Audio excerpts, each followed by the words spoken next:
For sure. Yeah, it was a big part of why we started Wild Health, actually, was related to Alzheimer's, and my grandmother and my mother has ApoE4 gene, and yeah, for Mm. sure.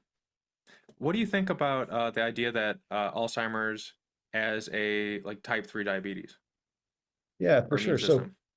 um, metabolic health is just such a big driver of all chronic disease. So it is of heart disease and cancer as well. And so, when you are metabolically unwell, when you have insulin resistance, it 100% increases your risk factor for Alzheimer's. It's my when we started Wild Health, one of the first patients we saw was my grandmother, and then after that, my mother, where she would have this ApoE4 gene. And when we sequenced her DNA, she sure enough had this ApoE4 gene and made her 2 to 3 times more likely to get the disease, to get dementia. And one of the first things we focused on was her insulin resistance and her hemoglobin A1C.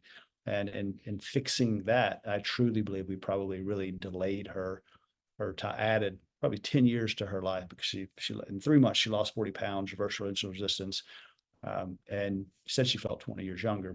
But focusing on that metabolic health was critically important to delay and hopefully prevent her dementia.